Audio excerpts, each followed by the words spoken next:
I'm in heaven. Since the creation of the internet, the world has become increasingly accessible. Anyone can learn a new language, keep themselves updated on the news, and view waves of content from all corners of the globe. A result of this information culture is the phenomena of viral videos. One such clip has been dubbed Mukbang by fans around the world. So, what exactly is Mukbang? Mukbang, or Mukbang as it's more commonly known, is a portmanteau of the Korean words Monikuin, meaning eating, and bangsong, meaning broadcast. It is a form of live streaming in which a person or host, as they are usually referred to, eats large amounts of foods. Said host often throws etiquette out of the window and embraces guttural sounds and lip smacking sounds. 9 out of 10 times, the foods used for these videos of live streams range from unhealthy, crunchy, deep fried chicken and sauce coated instant noodles to fresh, crisp fruits such as apples. So, why is mukbang popular? The mukbang phenomena, with its rapid ascent into popular culture, has now merged with ASMR. ASMR was originally created to help people experience a certain pleasurable tingling sensation in the brain and head by immersing them in particular sounds. ASMR itself is a very popular trend in which the sounds caused by objects is considered extremely satisfying by fans and cause what is known as brain orgasms. Naturally, the sound caused by a person eating would spark the interest of fans of ASMR, with video creators partaking in mukbang, or a different form of it called cookbang, in which they cook the food in addition to eating it. One of the popular mukbang hosts, Eric the Electric, theorized why his content is highly popular. He commented, I think people watch because they are alone and want to eat with somebody else through the computer. This makes sense, as in most Asian nations, South Korea included, the majority of people do not go out to eat alone.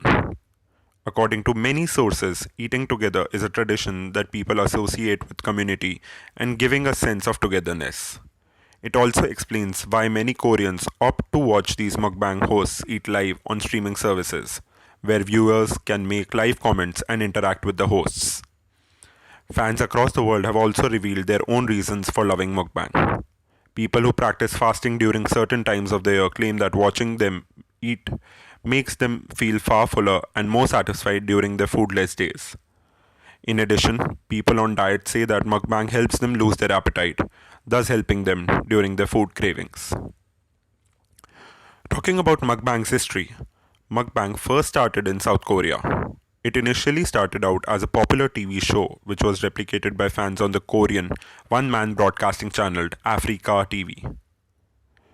This is a live streaming platform created in the spring of 2005 which would be later officially named as Africa the following year. The popularity of mukbang was quick to take hold in the Korean mainstream media, with fans migrating to Kakao TV, which is a spin-off app from the highly used instant messenger app Kakao Talk.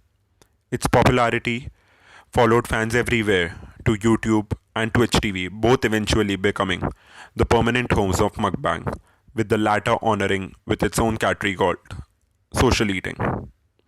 Though the popularity of this activity seems rather strange, there are several reasons for that it's loved by so many fans, hosts, and even some scholars. How much do they earn? Though the amount earned isn't hard to accurately calculate, it is believed that most hosts earn an average of US $10,000 per month, according to sites such as Quartz.com and the Duffy Agency.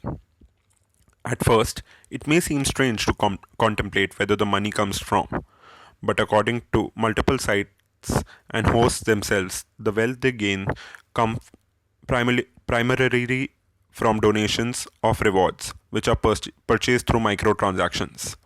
Some even get sent money through services such as PayPal. With all this cash going around, it may seem like a paradise to live as a host, earn lots of money, and eat lots of delicious food. And what's not to love? Obviously, the sheer amount of food eaten can't be possibly healthy. So, talking about its criticisms, the huge amounts of food that get consumed in these videos can most definitely become hazardous to one's health. But how bad is it really? Table after table of food had been calculated to ascertain the total calorie count, and the number comes to a whooping average of 2000 to 4000 calories. This means that the hosts are eating up to double the amount of calories needed for a healthy lifestyle per sitting. Not only that, in July 2018, the South Korean government announced that it would create and regulate mukbang guidelines by launching the National Obesity Management Comprehensive Measures. It was to establish guidelines for mukbang because it could cause binge eating and harm the public health. The Ministry of Health and Welfare announced the measures. Criticisms were levied against the ministry, and there were petitions against the ministry for mukbang regulations. With all this said, it's no longer a secret as to why mukbang is a phenomenon, one that can become a double-edged sword to its host. And the future that it holds, so in the American and Indian style of mukbang is changing. The videos are becoming more and more about a viewer's ability to interact with the host they like and hear messages that appeal to them. Mukbang is relatively niche in the United States and India, but its presence has grown dramatically in the recent years, and it's still upward and is still trending upward. Online streaming platforms such as Twitch, previously used almost exclusively by gamers, recently added a social eating channel to its lineup.